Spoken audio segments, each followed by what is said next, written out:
নমস্কাৰ প্ৰিয় বন্ধুসকল, মই প্ৰিয়াংশু পাঞ্চালে মোৰ ইউটিউব চেনেল ৰ'দখাইলৈ আপোনালোক সকলোকে স্বাগতম জনাইছোঁ। আশা কৰোঁ সকলো ভালে আছে।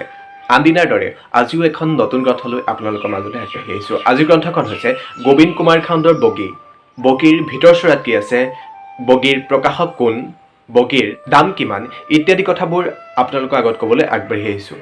আশা কৰোঁ ভিডিঅ'টো যদি ভাল লাগে লাইক কৰিব, আৰু যদি আপোনাৰ বন্ধুকো এই গ্ৰন্থখনৰ বিষয়ে জনাবলৈ মন যায় তেতিয়াহ'লে শ্বেয়াৰ কৰিব, আৰু এনে যদি নতুন গ্ৰন্থৰ বিষয়ে জানি থাকিবলৈ মন যায় প্লিজ চেনেলটো ছাবস্ক্ৰাইব কৰিবলৈ নাপাহৰিব। আহক তেন্তে আমি গ্ৰন্থখনৰ ভিতৰলৈ আগবাঢ়ি যাওঁ। গ্ৰন্থখনৰ দাম হৈছে 160 টকা, আৰু প্ৰকাশক হৈছে অনন্ত হাজৰিকা বনলতা প্ৰকাশন। ডাইনী হত্যাৰ বিৰুদ্ধে অহৰহ যুঁজ দি যোৱা বিৰুবালা ৰাভাৰ জীৱনভিত্তিক উপন্যাস বগী। বগীৰ ভিতৰচৰাত আছে বিৰুবালা ৰাভাই কিদৰে ভিতৰুৱা অঞ্চলবিলাকত গৈ ডাইনীৰ বিৰুদ্ধে মাত মাতি আহিছিল, ডাইনী হত্যাৰ বিৰুদ্ধে যুঁজ দি আহিছিল। সেইবোৰ কৰিবলৈ যাওঁতে কিদৰে তেওঁ ব্যক্তিগত জীৱনতো প্ৰভাৱ পৰিছিল, কিদৰে ব্যক্তিগত জীৱনটো দুখেৰে ভৰপূৰ হৈ পৰিছিল। বেজ কবিৰাজৰ প্ৰৰোচনাত কিদৰে সমাজে তেওঁক এঘৰীয়া কৰিছিল, কিদৰে আপোন মানুহেও তেওঁক এলাগী কৰিছিল। স্বামীৰ কেঞ্চাৰ ৰোগৰ সময়তো, পুত্ৰৰ মানসিক দুৰ্বলতাৰ সময়তো কিদৰে অকলে তেওঁ যুঁজ দি আছিল ইত্যাদি কথাবোৰে ভৰপূৰ এখন উপন্যাসেই হৈছে বগী। ডাইনী হত্যাৰ বিৰুদ্ধে মাত মাতি যোৱা, কুসংস্কাৰ অন্ধবিশ্বাসৰ বিৰুদ্ধে যুঁজ দি যোৱা বিৰুবালা ৰাভা কেৱল অসমৰে নহয় সমগ্ৰ বিশ্বৰে এটা চিনাকি নাম।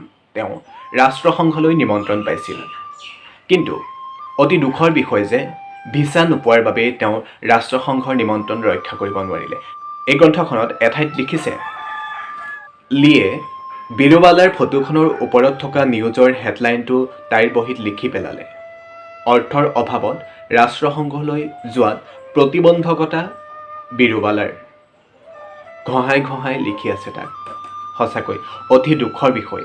সদায় অন্ধবিশ্বাস, কুসংস্কাৰ, ডাইনী হত্যা ইত্যাদিৰ বিৰুদ্ধে মাত মাতি যোৱা বিৰুবালা ৰাভা অৰ্থৰ অভাৱতে ৰাষ্ট্ৰসংঘলৈ যোৱাৰ সুবিধাকণ হেৰুৱালে।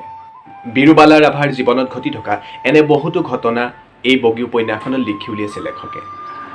বিৰুবালা ৰাভাৰ কঠিন জীৱন সংগ্ৰামৰ লগতে বিভিন্ন সৰু সুৰা উপকাহিনী সংযোজন ঘটিছে এই গ্ৰন্থখনিত। বৰ সুন্দৰভাৱে সৰল বৰ্ণনাৰে লিখি উলিয়াইছে গোবিন্দ কুমাৰ খাউণ্ডে।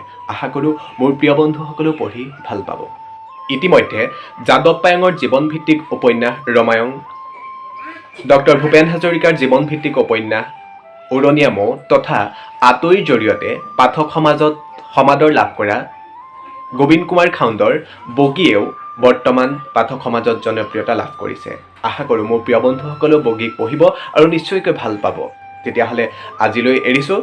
আকৌ এখন নতুন গ্ৰন্থ লৈ আপোনালোকৰ মাজলৈ আহিম। পুনৰবাৰ কওঁ, যদি ভিডিঅ'টো চাই ভাল লাগিল please like, share and subscribe কৰিবলৈ নাপাহৰিব, আৰু আপোনাৰো যদি প্ৰিয় গ্ৰন্থ থাকে তেতিয়াহ'লে মোক জনাব, ময়ো জনাম মোৰ প্ৰিয় বন্ধুসকলক। আহক আমি অসমীয়া গ্ৰন্থক জীয়াই ৰাখোঁ।